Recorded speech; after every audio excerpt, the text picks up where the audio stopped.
Hi, this is Roger, thanks for dropping by. Today, as mentioned in earlier videos, we're going to have a closer look at my Coelogynes. The collection of Coelogynes is getting to a reasonable size now, and I will always be keeping my eye out for more. There's room for more Coelogynes in my collection. Now that I'm growing that much cooler, they're doing that much better. There's quite a few things doing that much better. I wonder, is it the growing conditions, or is it the fact that I'm adding some seaweed in now and again? No evidence, no proof. Anyway, while we're on the subject of feed, we have a conundrum thing. I mentioned that I want to stop using my MSU because I'm pretty sure it's gone off. I was thinking about getting the Orchid's rain mix, and quite a few people have said, you know, basically every time you open it, it starts to go off and turns to mush quite quickly in its lifespan. So you end up paying for half a tub that goes off. So I was looking at getting the grow version, the sort of normal, as near to normal feed version of Dynagrow that I could. I went and had a look on Peter White Accessories, Orchid Accessories, because he'll be at the show on Saturday and he'll have all that stuff.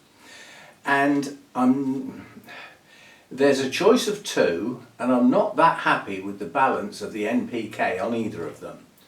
And in addition to that, it's been rebranded. It's now branded as Super Thrive.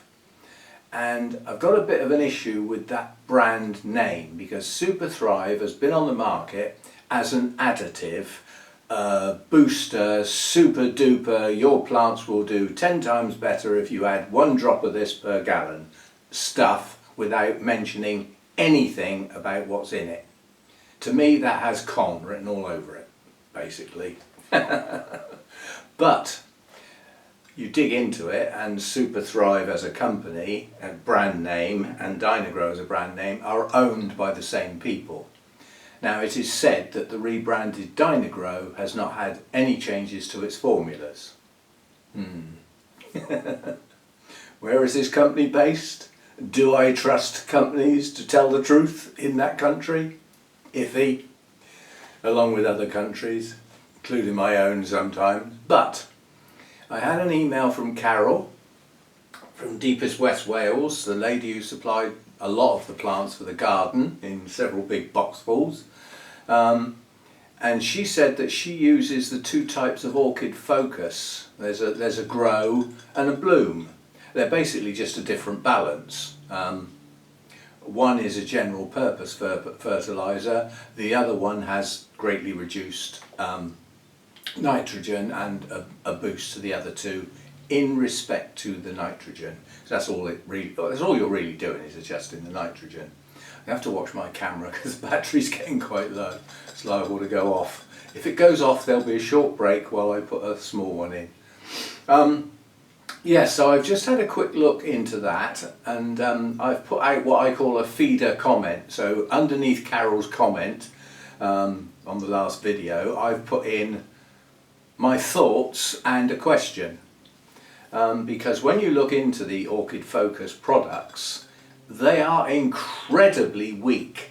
When you've got a nitrogen level that's down at 1, not even 5, 1, it's next to nothing. It's almost bare liquid.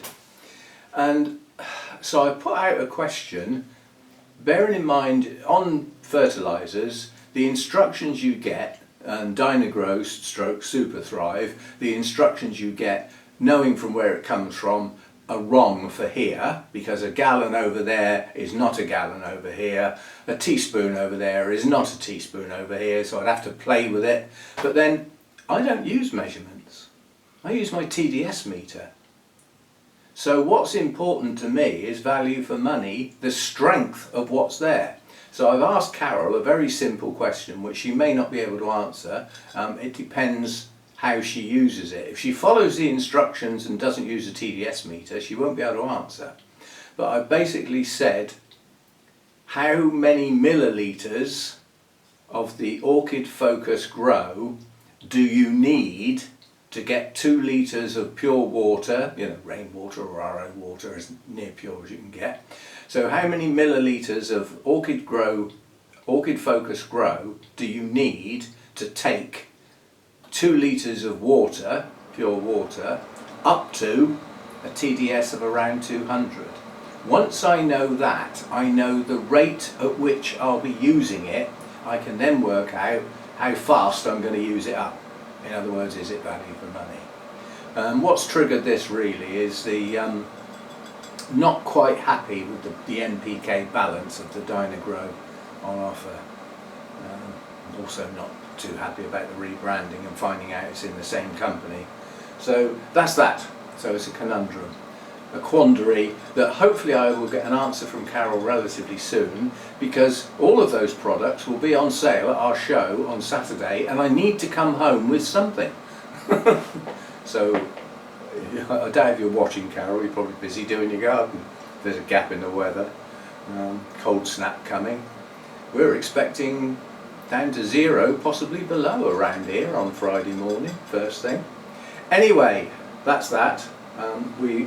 What I've done is I've got my smaller Coelogyne out and my turntable. We'll swing the tripod round, camera round, so that we can get a closer look. We'll have a look at each one of those, because I've got somewhere I can put those. The bigger ones that are at the back of the shelf can then be brought down one at a time and pushed over to the side, so that I don't start getting cluttered up in the middle of filming. So that's the idea. So we'll swing this round and drop it down.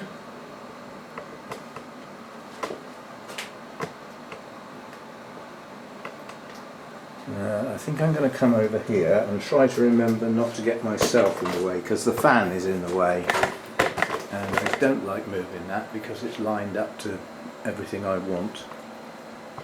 Take that up a bit and then tip the camera over a bit. I reckon that'll do it. Let's just tip that up and see what we're looking at. Yeah, that looks okay. This is roughly in the middle of the screen.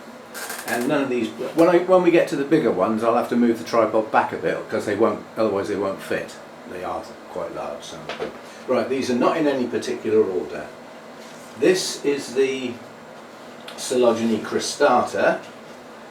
It's not a named variety, but those of you who haven't heard the story, there was an orchid enthusiast, we'll call him, who went over to the Far East, the Coelogyne country, and while out in the wild spotted a particular Coelogyne cristata that caught his eye because it was a bit special, and basically it was just a nicer, more attractive bloom than most of the common or garden ones that he'd seen in the area.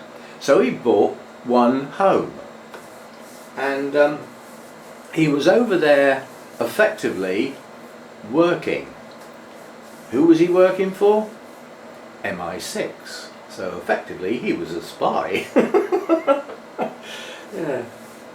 People like that go missing in countries like out there. Anyway, he ended up, I believe, as the head of MI6 after returning. And this, via divisions and raising from seed, is a version of that one he bought back. So that's the backstory. Now this one has grown since I got it. It's got a good root system. Some of these are actively growing, but it's coming to the end of its growth period now.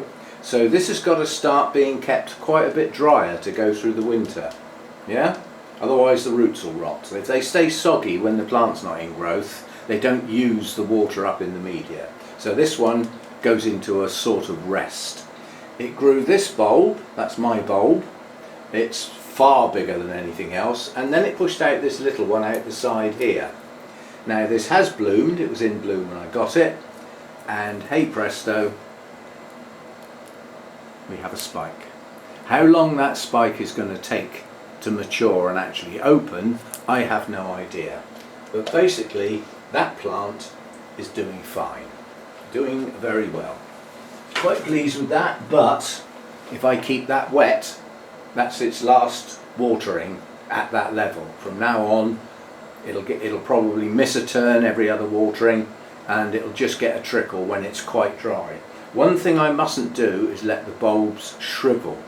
They can get a little bit creased, yeah, but not shrivel, like some of the others we're going to see.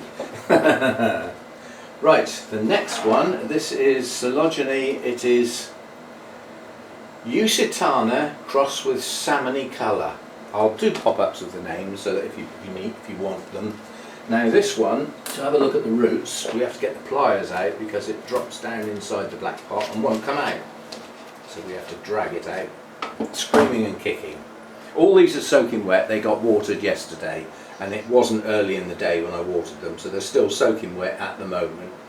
This pot I decided to use has got lots of holes in. That can be good, but unfortunately it means a lot of the growing root tips are escaping.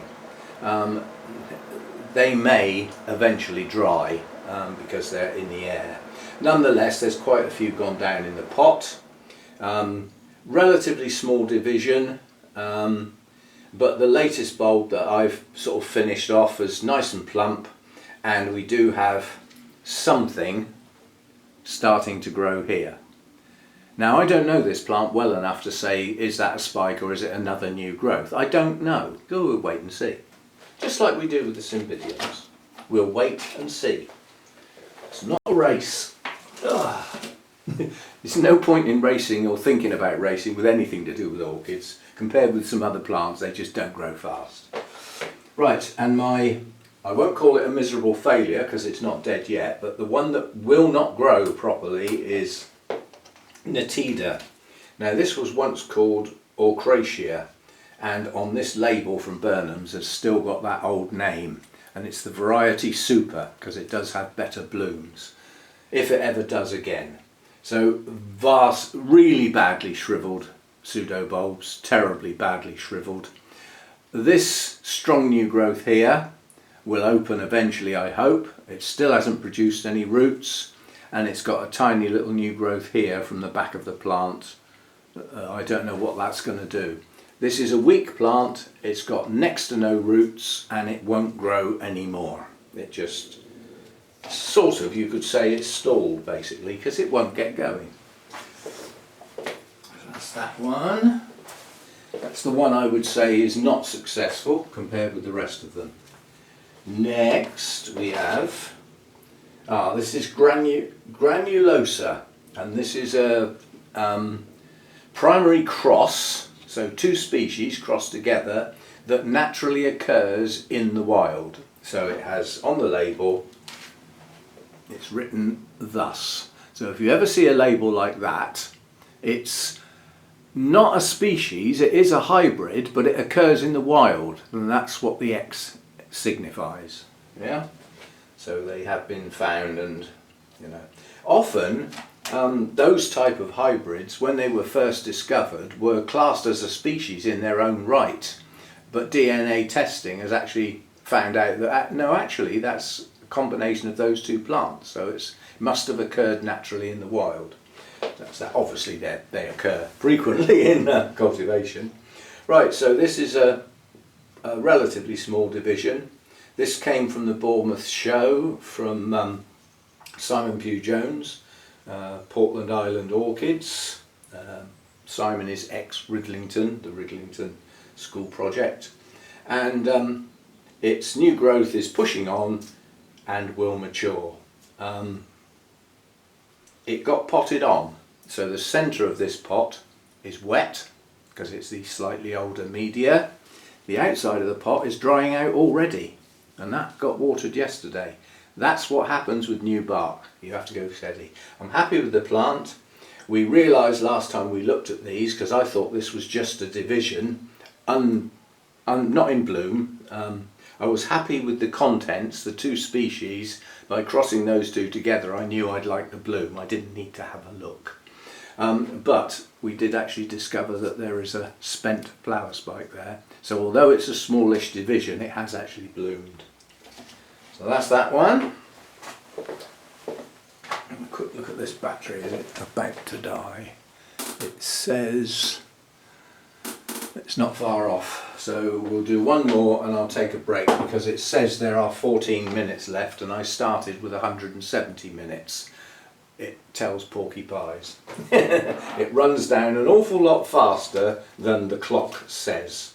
Right, this is Coelogyne Orchids, or killer, depends how you want to pronounce CH. Good root system. Massive new growth. The latest bulb on that is huge. It's highly likely to bloom at whatever time of year it does. Happy with that one. Nice plant. It will grow on. Massive bulb, but not massive leaves. So it's not a giant as far as the height and size of the plant is concerned. That are good. Because we've only got so much room. When you start getting to the giants, they take up the space very quickly, don't they? Can we get the next one in? It now says 15, it's going up. Stupid thing. Right, this is the one that will go to the show tomorrow as it's in bloom. And this is Speciosa, and it's the variety Burnham without an S. I believe it was an awarded plant as well. Just nip this out in case there are any roots to have a look at. Yes, there are. It's got a good root system and we have some actively growing roots. Now that's in bloom and it's still pushing out buds. It's a sequential bloomer, so it pushes out its first bud and there's a secondary bud on the stem which in good conditions is going to bloom, and this one has a third bud. I hope you can see that. So you've got the one that's open, the one that will be open soon, followed by a third bud. Whether we get 3 on this side or not, I don't know. The second bud on this one hasn't started to swell that much yet. It's one of those that produces the spike out of the centre of the new growth, along with the start of the leaf. But while it's in bloom, the leaf stalls and doesn't grow much at all until the blooms are finished, and then it grows up to its full size. That's how that one works. But that will go to the show tomorrow. There's no judging or anything, but the best that could ever do in our autumn show, there's only 3 awards. There's Best Species, Best Hybrid and Best in Show, which will obviously be one of those 2, won't it? Which I still find silly, but the best that could do at the show would be Best Species, which is highly unlikely. There'll be a lot of competition. So that's the smaller ones, and I'm going to take advantage of that as a break so that I can have some of my coffee and change the battery over. I don't know what this battery's doing. It says 18 now, it's going up. Oh well, let's get another one down then. I'll keep my eye on it. You know, I don't want to change it if I don't have to, if it'll manage. Right, we're getting on to the bigger ones now. This is, still got the old label on. This is Coelogyne William Michelitz, and it's the variety Burnham, and again it's an RHS awarded plant. When you see Mem, full stop, in an orchid name, it is short for in memory of. So whoever produced this particular cross named it in memory of William Michelitz. And the battery has just gone yellow, so it's about to conk out. So this will be the last one. I will have to take a break. Now we've got a new growth coming up here. We've got some older shriveled bulbs, but we've got some nice big fat ones. Yeah, so on a Coelogyne, if you've got good fat bulbs like that and you can maintain them like that, you've got a strong healthy plant. So we've got a new growth coming out from the back of the plant. We've got another growth over here which I thought was going to bloom, but it looks like it's aborted the spike. It's gone brown. So I think that's aborted. Let's have a look. It does produce 2 leaves. Difficult to say what that's going to do, but as I said, I need to change the battery. It's got good roots, nice root system, and that hasn't been repotted, so that's still in the pot that it came from Burnham's in. Unusual for Burnham's to be selling stuff in clear pots, but it might have been the only one they had in that size. But it's a nice plant, well rooted, it will grow on well, and we should get some flowers on that. The flowers are very much like Moriana, or more specifically Moriana magnifica, which I think is one of the parents anyway. So right, I'll break off now and put one of the backup batteries in before it dies on me. It now says 1 minute. Right, I'll be back. Oh, that's better. These little batteries, the backup batteries, they don't last long, but they're good for just this purpose when you just run out a bit too soon. The problem is with that big battery, the big long-lasting one, is it takes somewhere between 15 and 20 hours to fully charge up. So it normally gets charged up overnight and it's ready to go the next day. Anyway, let's get another big one down. Now this is a badly shriveled one, so it doesn't look that good, but it will be. Trust me. So this is Moriana, the species. Lovely big, it's classed as one of the large whites, so large white bloom with goldy yellow in the lip and the frilly bits, it's got all that going for it, and as I said, large. It is also quite a large plant, the leaves are quite big. Some of these at Burnham are in pots this big, literally they're in like a bin, they're so big, and when they're a mass of blooms they are stunning.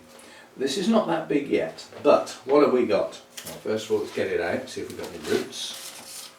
Yeah, we've got a beautiful root system on here, actively growing at this point in time. This one is going to grow through the winter. How do I know?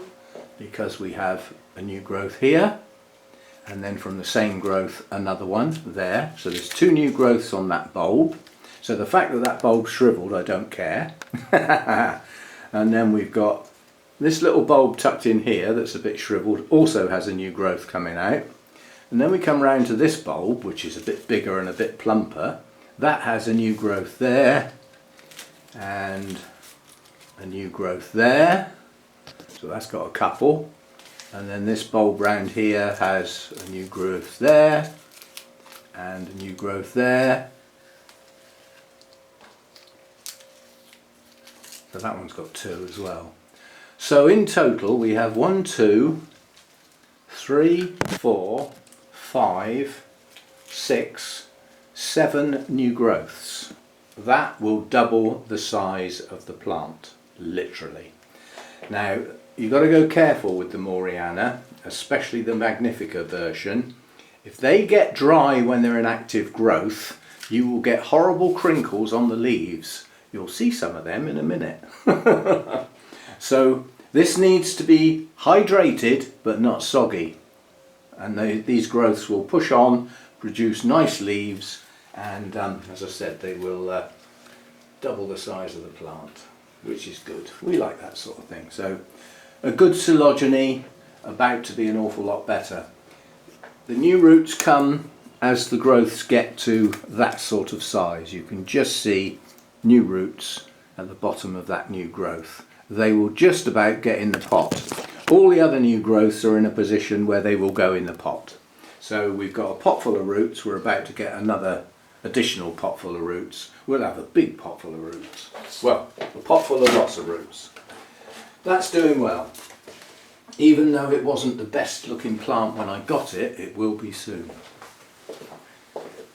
Come spring, if we've got 7 new growths, I wonder how many of those will spike, if it's a spring bloomer.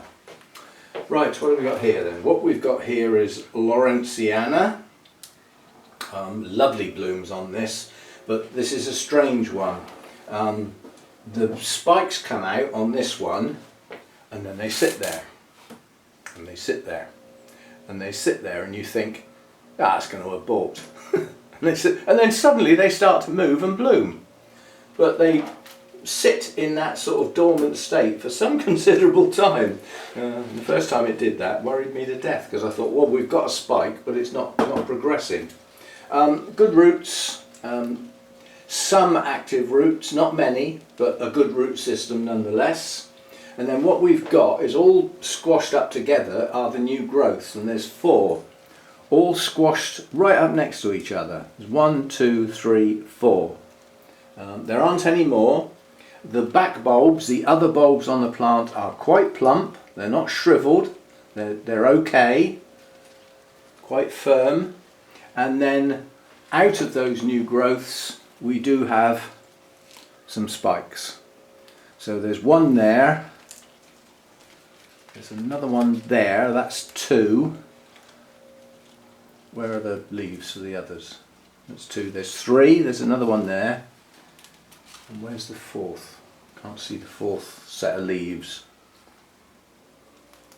1, 2. Ah, there it is. One of them hasn't got a spike. So 3 out of those 4 new growths have got a spike for me. There. They've got quite a way to go. These blooms are very large. So that's doing well. It was a reasonable plant when I got it. Probably came from Burnham's, knowing me. And it's growing on well with some good strong new growths with some bloom spikes. So that's doing well. And now the monster. This one hasn't been repotted since I got it. It does have some old shriveled bulbs as part of the plant. My job is to make sure it doesn't fail on the new growths to any great extent. Not knowing what's in the pot and how good the roots are is a little bit worrying, because with Coelogynes, what's happening with the plant and what's happening with the roots determines watering and feeding, and I can't see. But it is growing new growths. I will be seeing Arthur at the show on Saturday, if I remember, because this has come from Burnham's. Their plants are in the same state. It might be a little bit further on than mine, I don't know, because change of environment will sometimes slow a plant. I'll ask Arthur whether I could get away with repotting this time of year, and if he says those are well rooted in, I wouldn't bother, then I'll go with what he says. He's been growing nearly as long as I've been alive. Right, so we've got some older bulbs that are a bit shriveled, and we've got some newer ones that are also a bit shriveled. So at some point, or points, this has not been hydrated well enough. We now have new growths. So we've got a new growth here, and this is what you're looking at. New growth with spike. Hopefully not going to abort, push on, grow buds, open flowers, massive flowers on this one. Then when the spike dies off, this growth will start to grow and produce the large pair of leaves. Yeah? So blooms first, followed by leaves. It's one of those.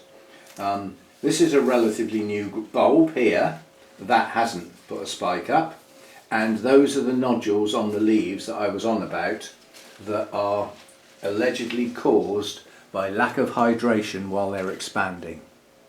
That's what they look like. The previous one of these I had at the old place, all the leaves were like that. It looked awful.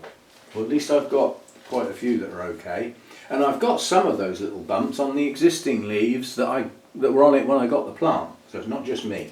Now the next new growth around here looks like it's a failure because the spike has gone brown, so that's not going to bloom, and you can tell it's not going to bloom because the leaves have already started to grow. So that's a failed spike there. Then we've got another new growth here where the leaves are opening, so that's not going to bloom either. So effectively we have one new growth with a spike, and we will have to put up with that. I think this might do better if it had a repot, but I don't know when. I'll have a chat with Arthur and see what he says. So out of the new growths on here, of which there are 4, at totally different stages, from leaves open to leaves just opening with a failed spike, to only just started, to one that actually has a spike. So that's that. And that's the last one. So those are my Coelogynes. Oh, I forgot to say, this is Moriana magnifica. Like that. So named variety, special, of that species. Yeah, that's how the naming works, for those who keep wondering. Now somebody asked me, I'll add this on, this isn't an answer for that person, it's just a general answer, because it was a comment on a video I did a very long time ago on the naming standards of orchids. Why the words have either capital letters or not, or whether they're in italics or not. I did all that, and why. And this person came up with a question, what about the intergenerics like SLC? Well, those of you who have been in the orchid game a long time would know that that is a Sophrolaeliocattleya, which is an intergeneric combining Sophronitis, virtually all of those have been reclassified as Cattleyas, Laelia, most of which have been recategorised as Cattleyas, apart from a set that come from a different place, and Cattleya itself. So an SLC by definition is now just a Cattleya, and it's a Cattleya hybrid obviously, but it's an intergeneric, and when you see SLC written it starts with a capital and then it's got a lowercase lc, and it won't be in italics, and that is correct. However, if you want to make your label with that SLC expanded into Sophrolaeliocattleya, you now have a full genus name. Needs to be in italics. Yeah, it doesn't matter that it's a hybrid. The genus is always in italics, unless it's an abbreviation, and it's an exception that I forgot when I did that video. Does anybody care? I doubt it, because as fast as you get your label done, some clown will rename it anyway, you know. So there we go, that's my Coelogynes. I'm pleased with the way they're progressing. I will keep my eye out for more, preferably of the smaller variety, because obviously there's only so much room in here, and monsters like this do take up a lot of space. You know, there's, on the back of that shelf there's 3 plants, on the front of the shelf there's all the rest of them. that's what I'm on about with space. Anyway, that's that for today. I have a video stored away that's a chatty one, and it's a food for thought, and the thoughts are things that most of you ought to be thinking about, certainly if you're in the northern hemisphere. Doesn't matter where you grow, greenhouse, conservatory, in the house, it doesn't matter. The only ones I'm not talking to are those who grow outside and those who grow under lights. But that video is a chat about some thoughts, and I'm going to save that for Saturday when I'm out all day, because I certainly won't be. I will be filming on Saturday because I'm at a show, and as it's our show I can film, and I have a special responsibility. I might not get called on, but I'm the backup, because the guy who does the magazine needs photos of the plants, and he normally takes his own photos. The last time he did that, a lot of them came out blurred because of the lack of light, and he was using a DSLR. Luckily I had filmed most of the plants, and this camera will film virtually in the dark. Seriously, if I go outside in the garden after dark, I can still film. It'll have a strange tone to it, but there's enough light for this thing to film. So my video was actually okay, so I took some stills off my video to replace the ones that he effectively didn't get. And I will need to do the same thing again this time. So the video is for us, yeah, this is to go on YouTube, it's for us to see. But in addition to that, in the back of my mind, I'm thinking I am actually going past these plants and I need to stop at a point that would be suitable to take a still for the magazine. So I'll be trying to do both at the same time. Last time at our show when I tried to do this, I did my back, because there's an awful lot of bending and, you know, to get the camera in the right place. It's like that Coelogyne that was in bloom. You need to view that from underneath. Well, if it's in a display, I can't move it, can I? The only thing I can move is the camera. So it's a hands and knees job. And then I've got to get up. It's not funny. Yeah, so we did have a problem last time. Plus I'm on the front desk most of the time, which is sitting, which doesn't do me any good because they're not good chairs. Can't take this one with me. So I need to remember to stand and have a walk around relatively frequently, otherwise that will do me back as well. So I've got to concentrate on Saturday. So that video will be for Saturday. That means I've got to think of something for tomorrow, which I will do. I might take tomorrow off on the grounds that I didn't have Monday off this week. So I didn't get my day off this week. Or I might film something outside. We shall see, but undetermined. I do have to get ready for the show tomorrow. So anyway, that's today's done.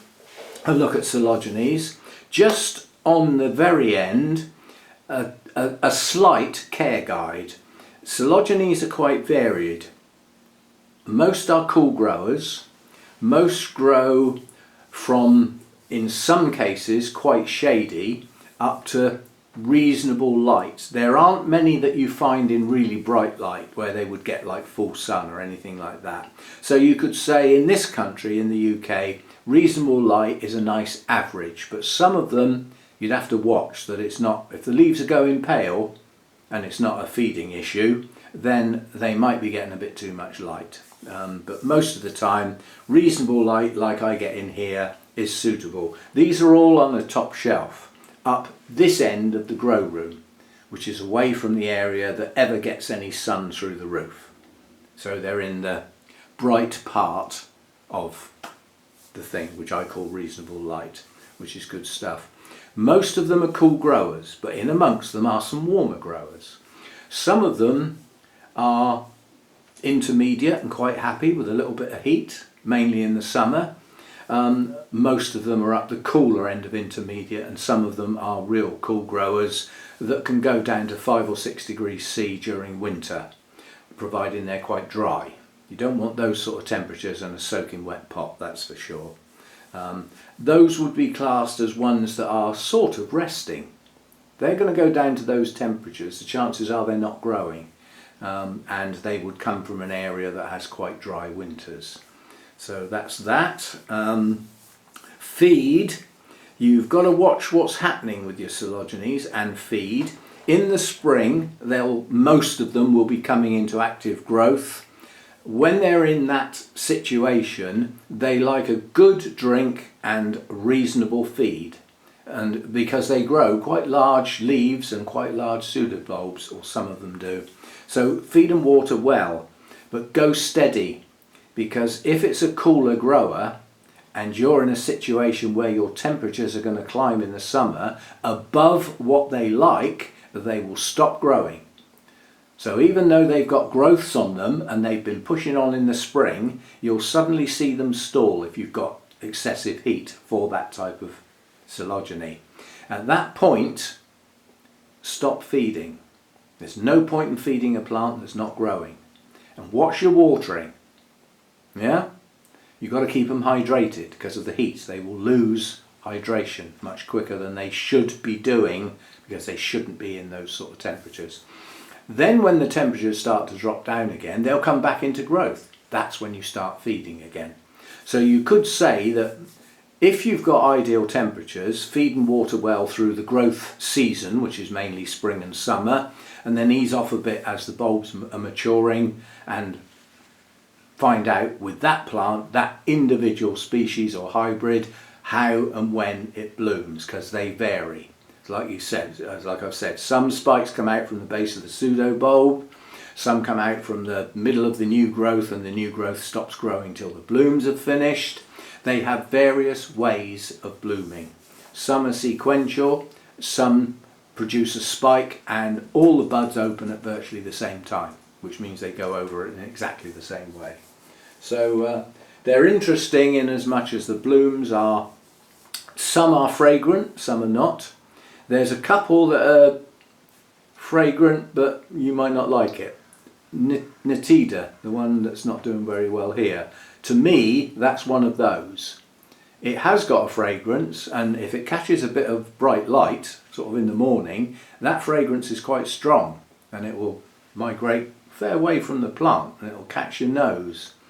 And as it does, you might check the bottom of your shoe. Depends on how it affects you.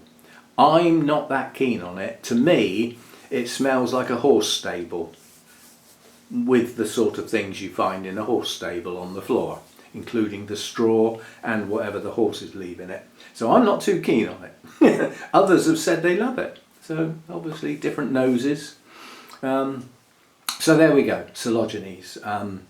Mine didn't do well around the other place. They now seem to be doing a lot better, and as such I will keep my eye out for more and we'll see how we go. Yeah, that'll do. See you next time. Thanks for dropping by. I never get used to the camera being opposite to what you do. I was trying to get both hands in the camera then and went completely the wrong way. See you next time. Bye for now.